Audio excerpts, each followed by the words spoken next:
What's up, everybody? How are you? I apologize for the wait. Thank you for waiting patiently. Thank you for coming today. UFC 202 takes place this Saturday, August 20th at the T-Mobile Arena, and is headlined by the rematch between the notorious Conor McGregor and Nate Diaz. Ladies and gentlemen, Conor McGregor.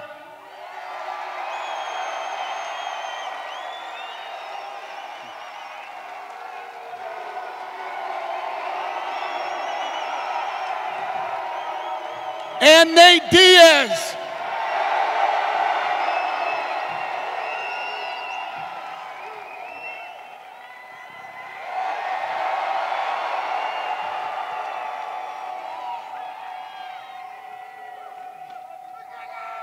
All right, who has the first question?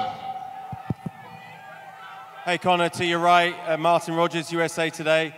Conor, obviously you were initially set to headline this card along with Nate. Given what's happened over the last 24 hours, what are your with Jon Jones, what are your thoughts on how this whole thing has played out?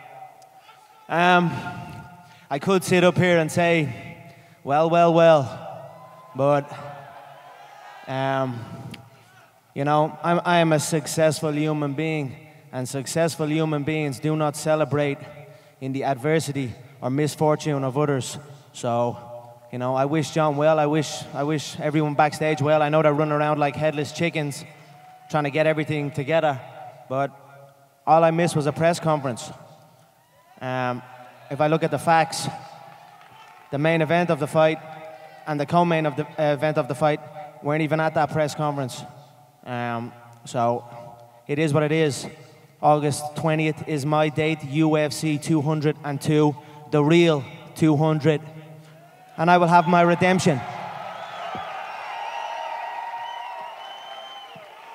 Nate, you've known Jon Jones for a long time. Were you surprised that he tested positive for a drug test? Were you surprised that Jon Jones tested positive? Yeah, neither one of us understand what you said. I said, Nate, were you surprised that Jon Jones tested positive? Everybody's on steroids.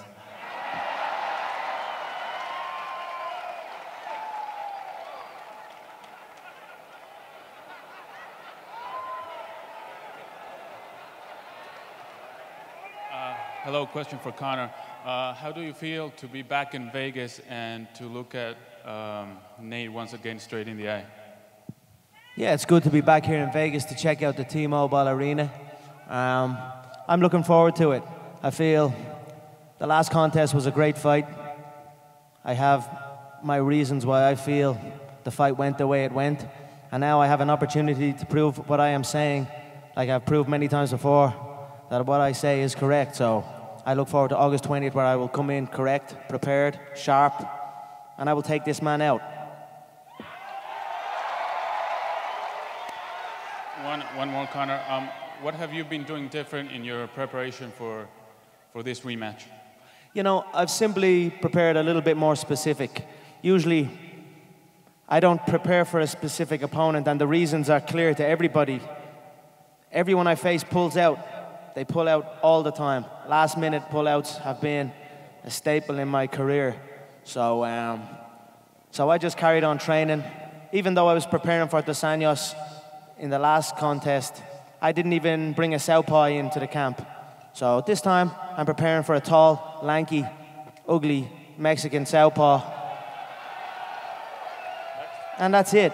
A lot more specific. I'm going to go in and put this man away, and that's it. Conor, we heard that you asked for the fight again at 170. Can you just tell us what your motivations behind that again? You know, what kind of fighter would I be if I lost a contest at a specific weight against a specific individual, and then I said, well, you got me this time, I'll get you, cut a load of weight, and I'll get you this time, I'll get you at that weight. So it makes sense for me to have the contest at 170 to right the wrong, you know, to leave no questions. This is the one. This is where I put everything to rest.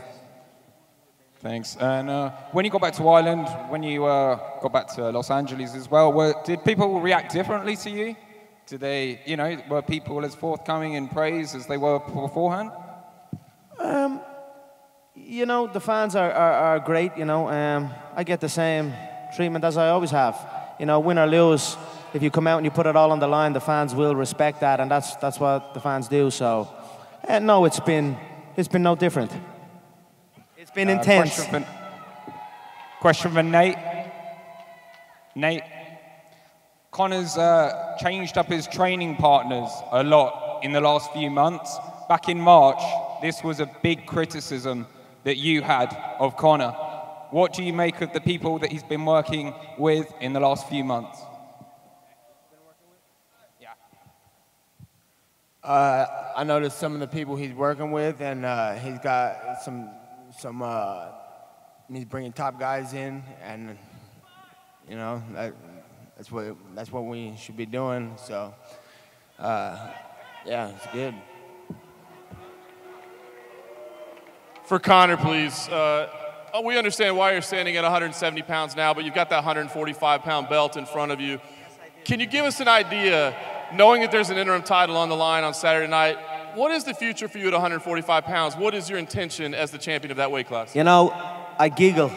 I giggle when they try and take that credit from me for going up this weight and fighting at 170 pounds. And they try and say, no, we're not. It's just a fight where I'm not cutting weight or he's not cutting weight and all this bullshit. Make no mistake, I am the undisputed 145-pound UFC champion. And that is my division, a division I have destroyed. Saturday night now, two fighters get to fight and rise up and see where we are. But make no mistake, that 145-pound division is my division. I am the world champion at that weight, and I will continue to dominate that division. I have other business that has presented itself that I must handle first. But make no mistake, 145, 155, these are all my divisions, and I will continue to come back and dominate them. Just quickly for Dana, obviously it's been a hectic 24 hours or so, but as we're sitting here waiting 30 minutes, 40 minutes for the press conference to start, what was going through your mind with these two guys and having to sit around to get this thing started? I'm not surprised, motherfucker.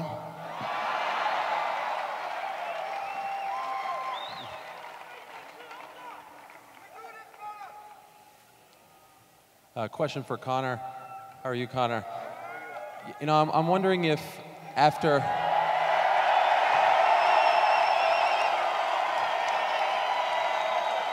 Conor,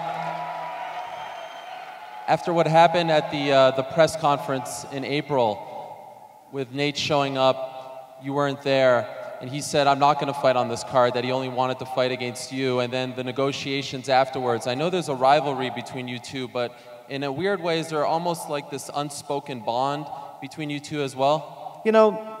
Real fighters respect real fighters, so I respect that he held out for me as well, but at the same time, he played a safe option. He didn't take what's known in the game as a McGregor risk.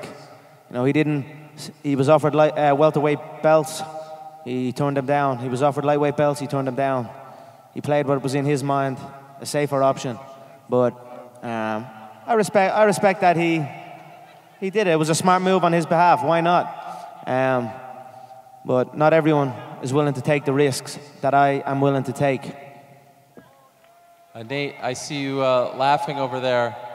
What is going through your mind when you... Hey, this arena is beautiful, but these fucking microphones suck. I can't hear shit.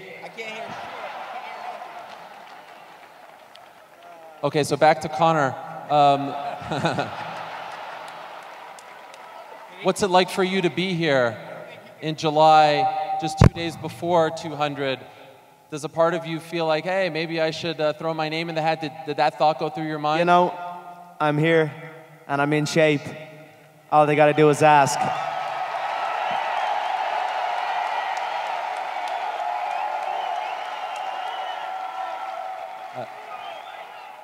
For you, Nate, did the thought go through your mind about maybe fighting in a couple of days? Did the thought go through your mind about maybe fighting in a couple of days, 200? You want me to sit down? No, put the mic down.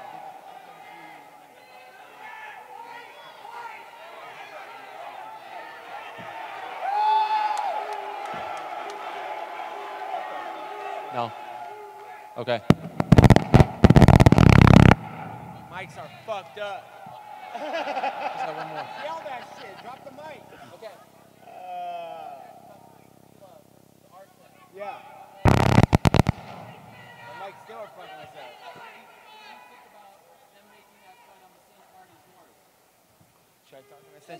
Yeah, my boy Chris Avila's coming up in the game, and he's ready to rock and roll. He's got a tough fight ahead of him with Artem, so we're here to represent for what we do, and that's what we're here for. So yeah, watch out for my boy Chris Avila. He's coming, up and comer. So check him out.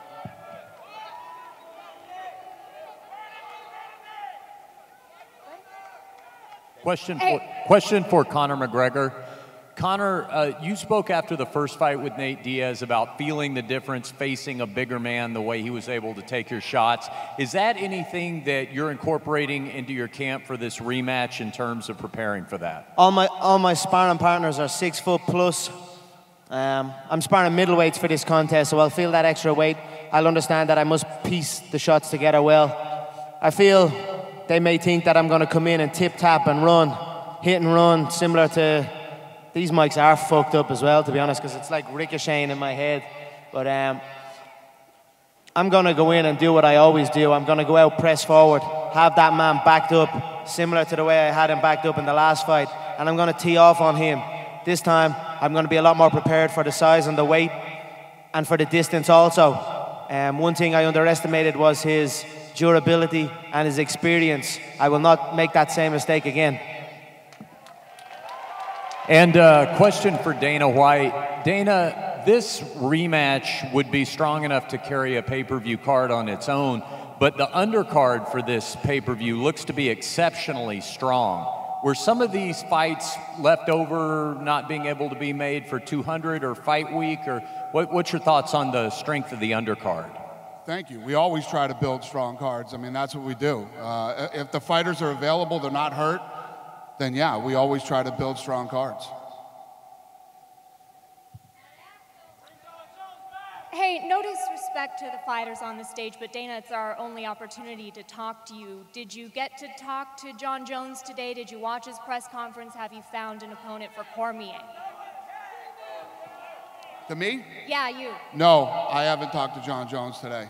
I've talked to Cormier a lot, but I haven't talked to Jon yet. Did you listen to his press conference? I didn't. Did not? No. Have you found an opponent for Cormier? Have I found what? An opponent for Cormier? That's what I've been working on all day. Yeah, that's what I've been doing since last night. So nothing yet? I'm working on it. Thank you.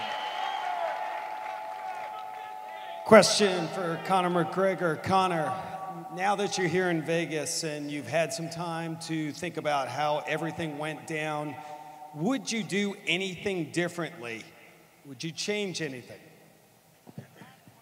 You know, there was a lot of stuff going on when all that other stuff was going on. I witnessed the tragedy inside the cage. My teammate was involved in a horrific incident, and a very sad incident, and it affected my whole team and everyone involved in the sport in my country in a different way. So there was a lot of stuff going on. We just wanted to get out and get away and focus and go back to doing what we love, training and studying martial arts. So we picked up and we went to Iceland. What I would have done differently would be communicated a little bit better, you know. I don't know what way, you know, I messed up the way I communicated it. I think if I'd have reached out and I'd have said it the way I should have said it, and man to man and not in public, it would have played a little bit better. But I feel I played it a bit wrong, but they also played it wrong, you know. I've done an awful lot for the company. I feel I carried 2015 on my back. I feel like the reason there's a 4.2 billion price tag on the company is because of me. I believe that's what the Chinese estimate my net worth at 4.2 billion. So I feel I deserved a little bit of leeway. But I have to understand that I didn't communicate my point well, and that was it. You know, it is what it is. It's in the past. Here we are. August 20th, UFC 202. I'm happy to put it behind me and get back to competing and training for a contest. And a quick follow-up to you, Dana. You said that the negotiations, putting this fight together, were some of the most difficult that you've ever gone through. Can you just give us some details on why that was and just some of the sticking points? Who cares? The It's fight's done? happening. It's done? It's done. Who cares? Do you feel there could have been better communication between the camps and the UFC? I mean, just what Conor was saying? With the reverb in here, I don't have any idea what Conor just said. I literally can't hear anything that's being said. But what are you talking about? Leading up to the 200? Yeah, I mean, it's all about communication. Yeah. Didn't work out. We're here now. That's all that matters. This one's for Nate. Last time you were able to win the fight on 10 days' notice, with the full training camp behind you, what do you expect your performance to look like this time?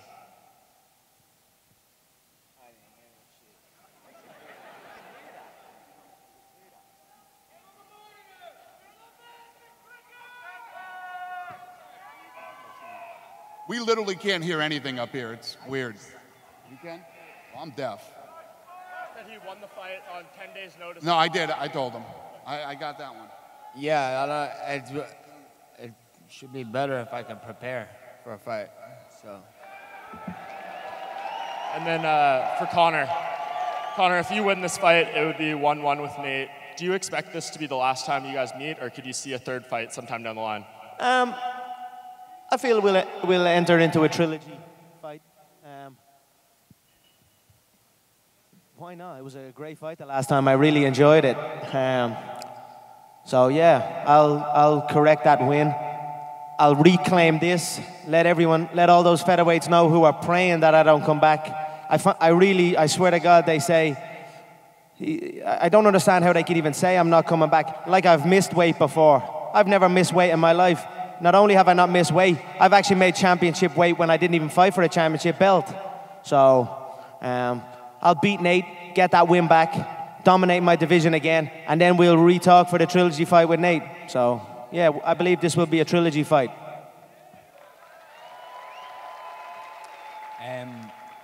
Conor, you've always been very proud of the records that you've set throughout your career in the UFC. If UFC 200 goes on maybe to break records that you've set previously, are you going to change anything leading up to 202 to ensure you get that top spot again?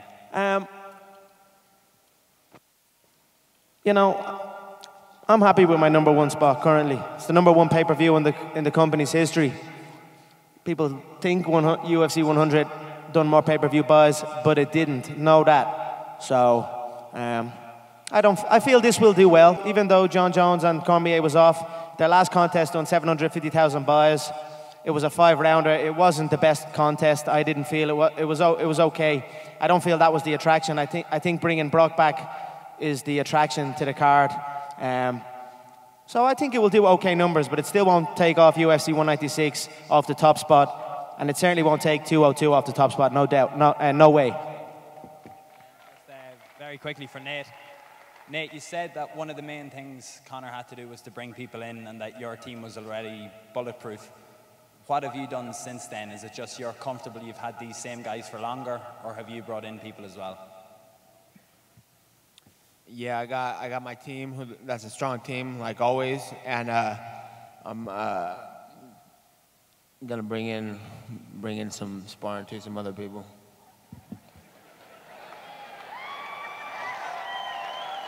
We'll take one more question.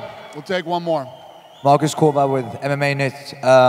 Nate Diaz, there's been a lot of questions about what Conor has changed for this fight. Have you done anything different from this fight, except from the extra time preparing for the fight, obviously?